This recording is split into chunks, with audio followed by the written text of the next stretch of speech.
Okay guys, this is Jagan coming here for week 2. Hope you can hear me well and see me well.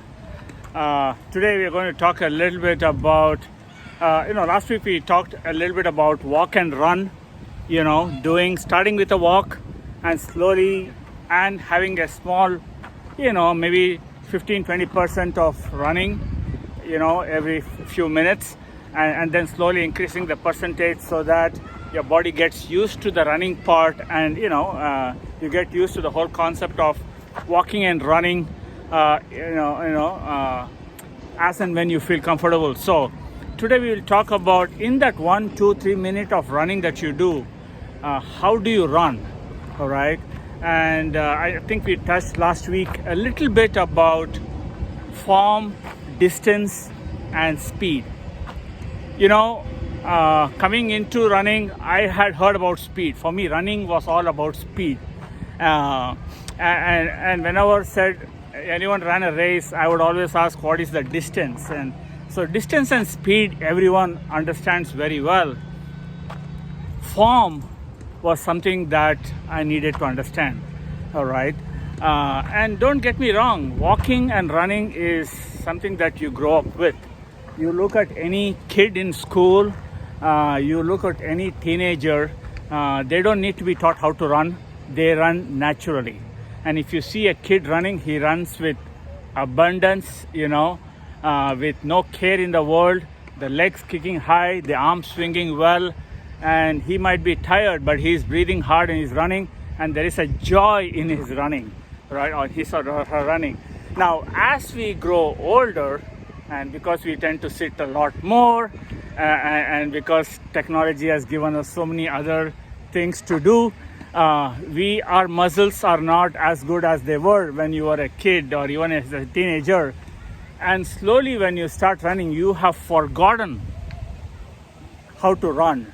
And little things here and there, especially when you run for a long time, a little bit of mistake here and there can get aggravated over a period of time. So with that as the introduction, I just wanted to take you through the 9, in my opinion, okay, I just made a number, but what I call as the 9 core steps of running, things that you keep in mind. And I'm sure you already know this, and I'm sure you already are aware of this, but I'm just highlighting it a little bit so that you know what it is all about, okay? So, the 9 core steps of running. The first one, I think you already covered it last week, which is the flexibility, okay? Which is that the running is not just about your legs, it's about your arms, it's about your lungs, your heart, your diaphragm, your neck, your shoulders, okay, your feet. So they all need to be nimble, they need to be flexible, all right? And like they say, there is this age-old paradigm, use it or lose it. And because we have been sitting a lot, we kind of lose track of our hamstrings, of our quads, of our calf muscles, and also our breathing. So flexibility is the key.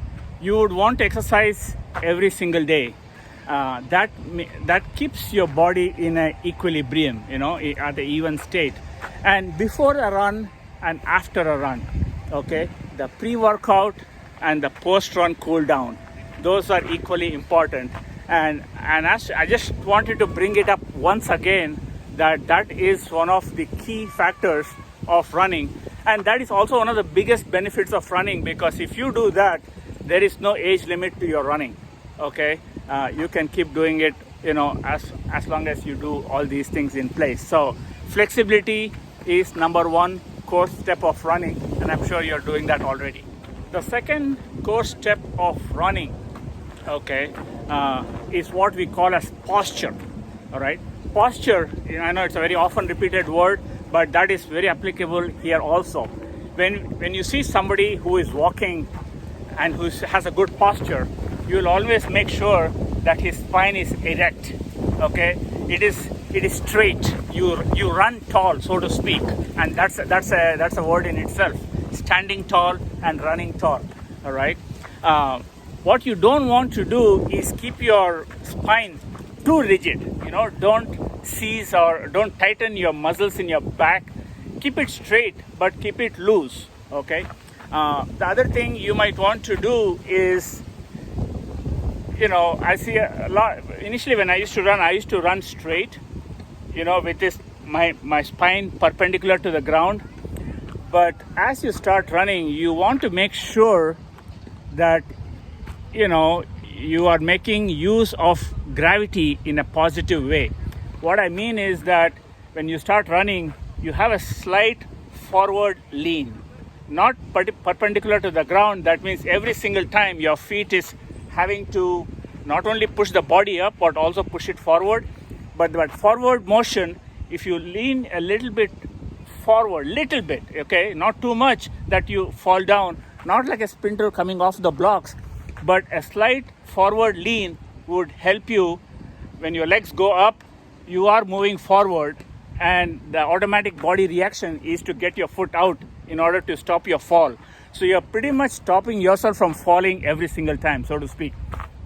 Now, when you do the forward lean, what you want to do is you want to lean from your ankle up. Let me see if I can get this on the camera. Okay, so what you want to do is get the lean from the ankle up and not from the waist. Okay, you don't want to do this. You want to do a forward lean if you can do that. Okay, so that your body goes like that. At every point in time, your angle, your body, your head, your shoulders, your waist, and your feet, they're all in one straight line. I see a lot of people bend at the waist. When you bend at the waist, what it means is now the legs have to carry the entire weight of your body. Okay, and now they're having to do a lot more work, especially your knees and ankles. So when you do the forward lean, make sure that you're leaning from the ankle and your body is in a straight line at all times. All right, and that would be a good posture. The other thing which I see a lot of folks is making sure that your shoulders are up. If your shoulders are up, suddenly there is a tightness, and over a period of time that becomes an aggravation. So you want to keep your shoulders relaxed, not slump. You don't want to slump like this. You want your shoulders up and relaxed. The neck also, okay, you're not tightening up, and you have to be loose and keep your head.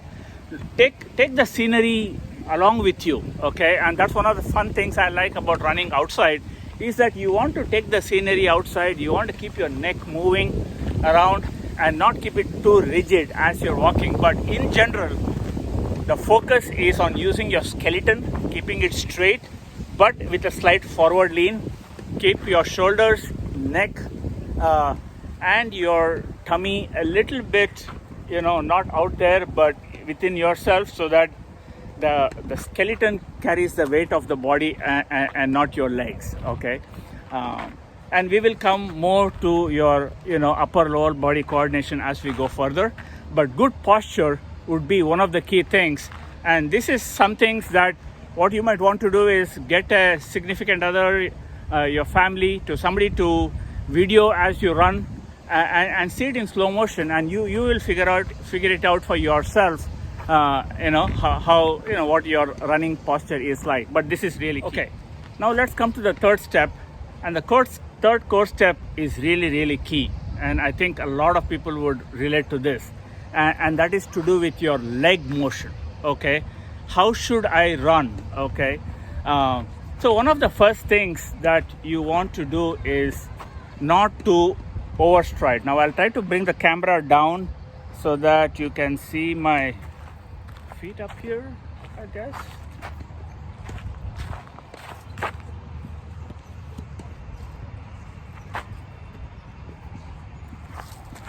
Okay, so if you want to see how the legs go, you want to make sure that you are not overstriding like this. This is a huge stride. You want to keep your legs strides short. You want to make sure that when you land on your under the feet or just behind it, but not stretched across like this. Because when you overstride, what you tend to do is you tend to land on your heel. You tend to land on your heel, and you're pretty much, number one, your heel is you're breaking yourself. The entire weight of your body is on that heel, and that is not a good thing. The second thing which happens is that, you're breaking yourself. You're stopping your forward momentum. You don't want to do that either.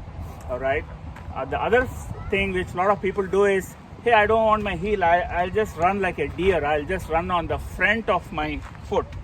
Okay, and not landing there. That's also not so good, because when you land on your toes and you're on your forefoot, that is taking the full weight of your body.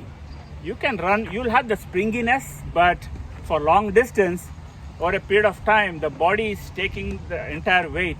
And in running, when you land on your feet, you are landing almost 2.5 times the weight of your body. So what you want to do is do a mid-foot strike. Let me see if I can get this right here. You want to do a mid-foot strike. Okay, that means when you land in the middle of the feet, on the midfoot. Okay, and since you're not overstriding, when you land on the weight of your body. And when you land, the knees are always bent.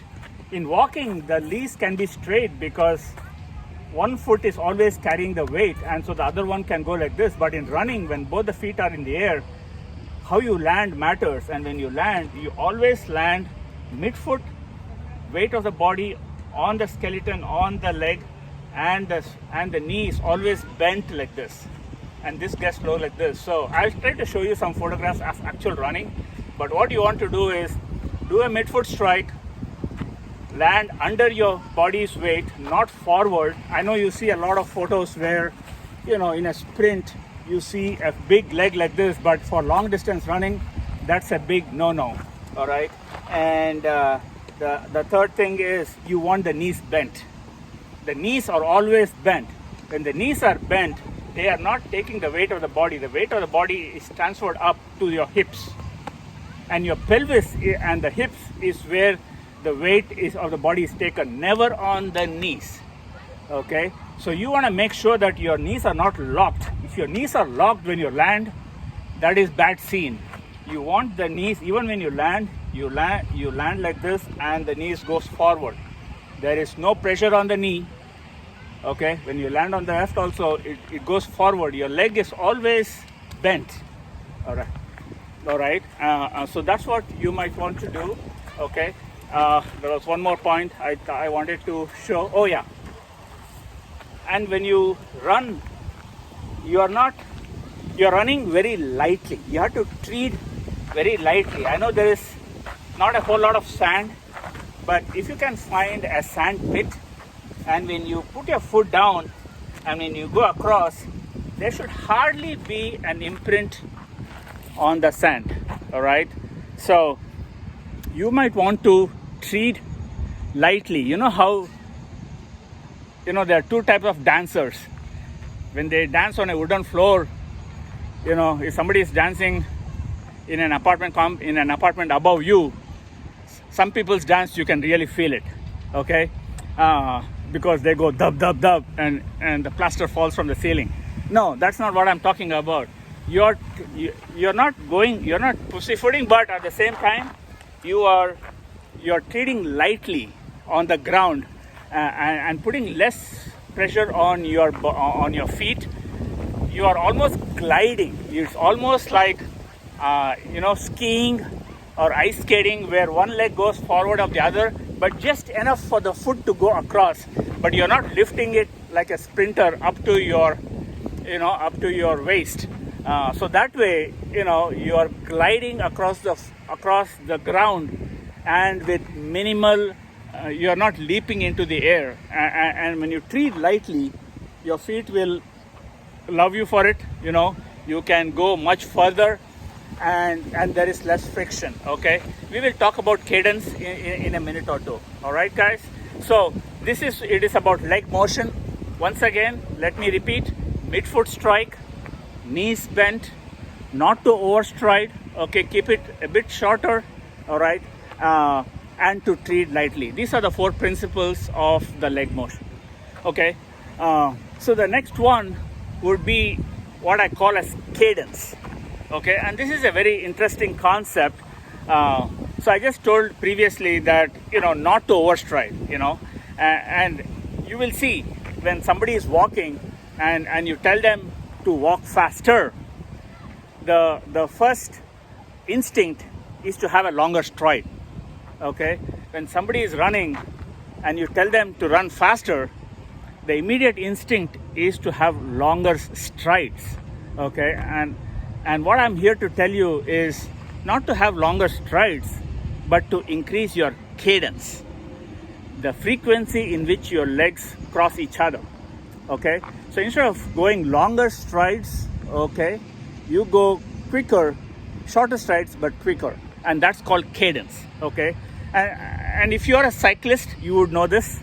If you're a fast walker, there is a concept of cadence there, and it is interesting that the cadence that you use in cycling, the cadence that you use in walking, and the cadence you use in, I don't know about walking, but cycling and running is pretty much the same, and that is 90 steps on each foot in a minute. So that's 180, they call it, the cadence of 180 beats per minute, all right. Most people, they go well under, less than 100. So what you might want to do is give yourself a thought on cadence. That means you're not making, not to overstride, keep your stride short, but focus on how quickly are your legs moving forward. You can try it with walking, okay. And if there are a lot of free apps out there which you can use, there are even tempo, I use one called Run Tempo, RUN space TMPO, and it costs 99 cents, and it can run in the background. So even if you listen to music, but the tempo is still there, so you can use that on your phone and use that as a guide.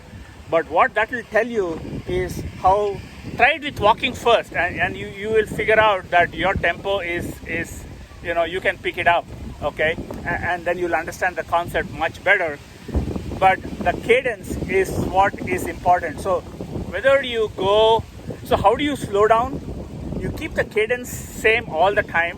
When you want to slow down, you kind of slowly, you keep the you decrease the cadence, you keep the stride length the same, and when you want to increase your speed, you increase the cadence. So your stride length is pretty much what goes for you based on your height, your flexibility, and things like that, all right. Because when you overstride, you put a lot of stress on your back of your thighs, that is your hamstrings. So for some, they want to do with a shorter stride, but they can do with a faster cadence, all right. They say 180 is the best, but most of us, I think we could do good with 160 and things like that. But start off, I think initially you'll find that you're somewhere close to 120, okay. And if you can bring it up to 150, 160, you're pretty much doing good out there. But cadence is one key concept right there. Now, why is it important? Let me talk just a minute about that. See, when you're running, it depends on how much your feet is touching the ground, okay. And the more the feet touches the ground, the more the feet is getting affected by it, okay. So when you take a longer stride, when you take a longer stride, what you'll find is the feet has to first touch the ground, stabilize as the body comes to the center, and then it has to push forward. The longer your stride length is, the more time it is in touch with the ground, and the shorter the stride length is and more the cadence, the feet are just skimming the ground and they are not so that way it is making less impact on the ground. So that is the reason why when you talk about injury-free running, a very important concept is stride length, and along with stride length comes the concept of cadence. So Hope you understand that. If you have any questions, let me know. With that, over and out.